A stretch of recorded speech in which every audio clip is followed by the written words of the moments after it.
Hey guys, Rusty Reckless here with another Blu Ray / DVD update. This time I will be featuring some of the new Blu Rays I got, plus I'm going to do a review on a few movies I just saw off Netflix and Netflix Instant Streaming. Also, I'm going to give a review on Django Unchained, which I just saw in the movie theaters last night. So here we go.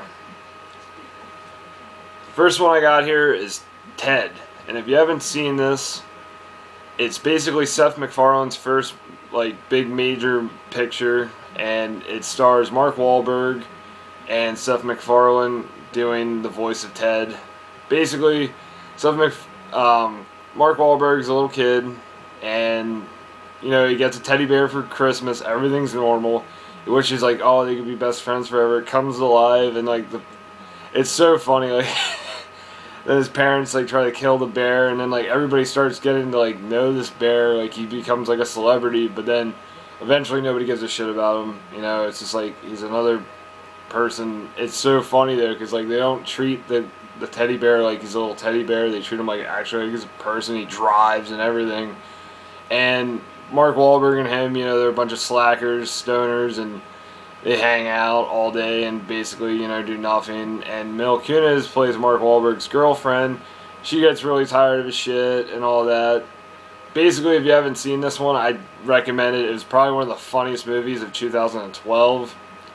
Really good movie. Seth MacFarlane, I love American Dad and Family Guy. I mean, I can take it or leave it lately. It's really gone downhill, I think, since the original days that it started out. But for Seth MacFarlane's first movie, this is excellent. I mean, I hope he does more stuff like this in the future. But if you haven't seen this, I definitely recommend checking it out. I'd give it a 4 out of a 5. And this is Ted. Next movie I just purchased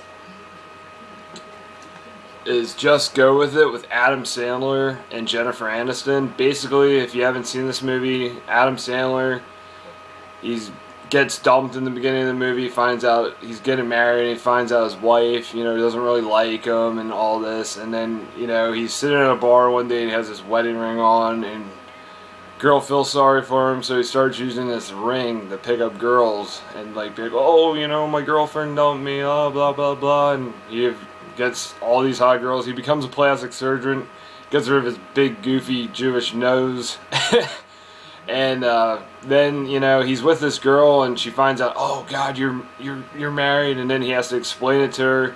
Basically, gets Jennifer Aniston to pose as his wife, and then they go out to dinner, and the girl's like, oh okay, and then he's just bullshitting the whole movie. They go to Hawaii, I think, or something. It's a really good movie. I mean, if you haven't seen it, I'd check it out. A lot of people give Adam Sandler shit lately, for his movies not being that good. And I mean, up to par with his older stuff, like Happy Gilmore, Billy Madison. I mean, Jack and Jill was a piece of shit.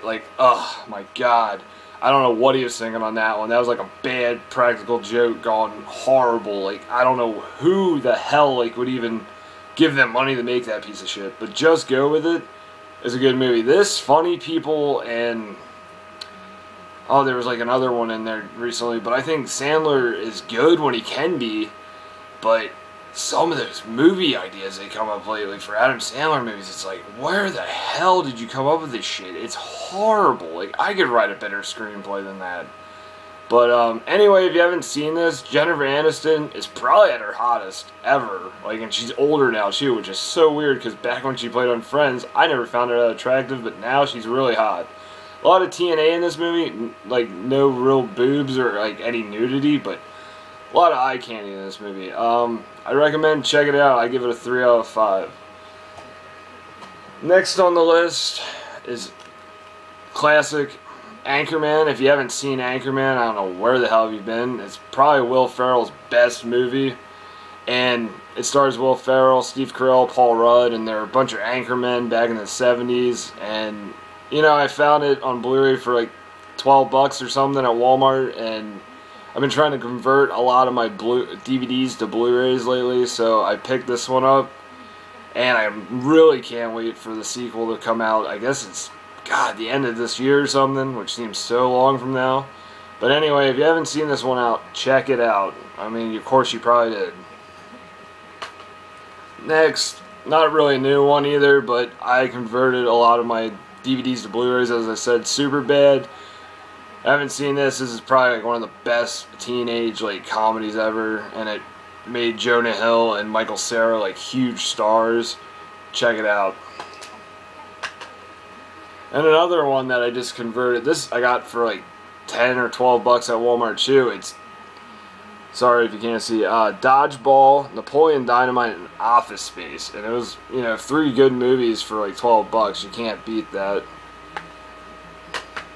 And then next on the list, this, I didn't just buy this, but Funny People. I just recently watched this the other day after I got off work, and this movie is so inspiring and so good. Like, I've always wanted to kind of be like a stand-up comedian or an actor or something like that. And Funny People, I mean, if you haven't seen it, it's basically Adam Sandler. He gets sick, and, you know, he's a comedian, and Seth Rogen's also a comedian, and Seth Rogen makes fun of him at a nightclub, and Adam Sandler's there the one night and basically says, "Hey man, you want to be my personal assistant?" All this, starts writing jokes for Adam Sandler. Awesome movie, really is like one of the best comedies, and a lot of people like were like, "Oh, you know, it's not that good." It is drug out, I will admit that. Judd Apatow really needs to shorten his movies a little bit, I think. Not disrespecting the guy, I love Apatow. I love Rogen, and I love Sandler, so this movie is like right up my alley. If you haven't seen Funny People, go see it. Check it out. And now, next, I'm going to be reviewing Savages. I just saw Savages a couple weeks ago, and Oliver Stone made it, and it's really good. Like, for like an Oliver Stone movie. I haven't seen an Oliver Stone movie probably since W, with, you know, that was basically the movie about George W. Bush. But Savages basically is about, you know, these guys have like this top-notch marijuana weed. God, I just said marijuana, really, like what am I, 80? But anyway, yeah, and they're trying to like sell this, and this lady, you know, this big like drug cartel, like they try to like get it from them, and they steal the guy's girlfriends and stuff, which they share a girlfriend, which is really weird.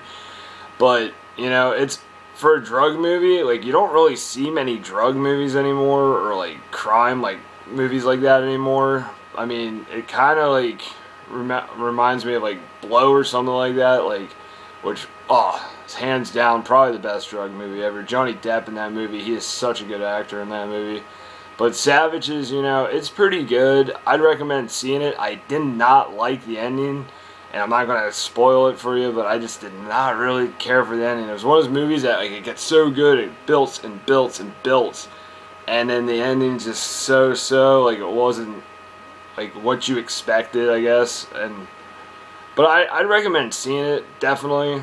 I mean, it was pretty good for what it was. I'd give it like a 3 out of a 5. Now, the next one I'm going to be reviewing here is The Watch, starring Jonah Hill, Vince Vaughn, and Ben Stiller. Yeah, sorry.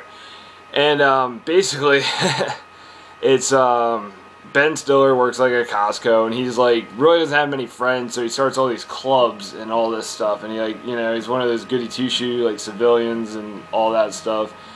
And, you know, he works at a Costco, and the one security guard actually dies, and they think like it's an alien, and they don't know, and they start like encountering aliens, and their one friend turns out to be an alien. It was pretty good. I really wanted to like the movie because the actors, like I said, Ben Stiller, Vince Vaughn, and Jonah Hill playing it, and they're like great comedians, like great actors, you know, and I really wanted to like this one. And I mean, I recommend seeing it. It was worth watching, but I'm probably going to pass on buying it. It just wasn't the funniest movie. They seemed like they were trying really hard on the stuff. It almost takes you back to that movie Evolution with, oh shit, what's the guy from the X-Files name? David Duchovny. And I forget who else played in that, but that's kind of like, it's almost like that, like mixed with Ghostbusters in a way. It kind of reminds you of something like that. It was pretty good though. I mean, it was okay. I'd recommend like seeing it, but not really worth buying. And now, up next, I'm going to review Django Unchained, which I just saw last night in the movie theaters. And I love Quentin Tarantino. Hands down, probably one of my favorite directors slash writers. I mean, God, the list goes on. Pulp Fiction, you know, Jackie Brown, Kill Bills. You know, he even did, what was that movie? He did Reservoir Dogs, of course, and like From Dusk Till Dawn he directed. He has his hand in a lot of good stuff, you know. Even Sin City he did a part in, like a directing part in that. Anyway, if you don't know what Django Unchained is, a lot of people surprisingly don't know what it is. When I was talking to like girls and stuff and like people I know, like I'm like, you don't know what Django Unchained is? There's commercials all the time. It stars Jamie Foxx. Anyway, if you don't know what it stars, it's Jamie Foxx. He's a slave. It takes back in the 1850s before the Civil War. And Jamie Foxx is a slave, and this bounty hunter frees him and basically says, hey, here's your freedom. Like, the guy is real cool, you know, like, he's like, here's your freedom. Do you want to become a bounty hunter with me? I need help, because he needs help finding the former slave owners of Jamie Foxx. And they basically go on a bounty hunter spree, killing, you know, all these people, and Jamie Foxx becomes, like, you know, not a slave anymore. The movie is, it's like, it's taken, like, lightly. It's not, like, very, like, serious about, like, slavery and, like, the dark theme of it. There is some really dark moments, especially like, when people are getting whipped and, like, horrible, horrible slave shit that used to happen back in those days, which, when you really look back at it, you're like, really? Like, really, was that necessary just because somebody was black or a different color? You know what I mean? It's ridiculous. And, you know, that's why I just can't believe, like, we were that stupid back in those days over, like, race. Like, who gives a shit, you know? But anyway, there's a lot of, like, humor in the movie, actually. And they do say the N-word a lot. I mean, it's just, like, it's kind of funny when you hear it a lot in the movie. I mean, I'm not a racist, but it just sounds funny when you hear it a lot. I mean, it is in how they say it, too. It's kind of like a sense of humor thing. And there's even a one part with, like, the whole Ku Klux Klan, they're trying to scare Jamie Foxx and the bounty hunter. And, like, they're all bitching about, because, like, they're fucking, like, their hoods, like, they can't see out. They're like, dude, I can't see out. This Jonah Hill actually has a part in it for 3 minutes, and he's, like, one of the Klan people as well. Overall, it's a really great movie. I mean, it's long. It's 3 hours. So if you got some time to kill, go see it. And I smoked cigarettes, so it was driving me nuts the whole time I was trying to watch the movie. But overall, I'd give it a 4 out of 5. I didn't like Inglourious Basterds that much because of the subtitles. I hate reading subtitles. I know, whatever. I just don't like reading subtitles. Inglourious Basterds was a good movie, but the subtitles drove me nuts. But this, I really liked. I'm going to have to pick this up definitely on Blu Ray when it comes out. Tarantino, I heard he might be quitting directing eventually. Somebody I read online. I hope not, because, I mean, I would love to see him, like, do something like Pulp Fiction again, or Jackie Brown. Almost like those old, like, crime movies he was doing. Lately, he's been changing it up, and he's still at his prime. Anyway, guys, that's my Blu-ray slash DVD slash Netflix slash going to the movies update. You know, I just wanted to mix it up. I mean, let me know what you think. Really trying, you know, to get this all figured out, like with the whole YouTube thing and getting subscribers and stuff like that. I really, you know, need some help on this channel. So if you can, just pass the word around. Let me know what you think. Anyway, thanks. Bye. Rusty Reckless signing out, guys.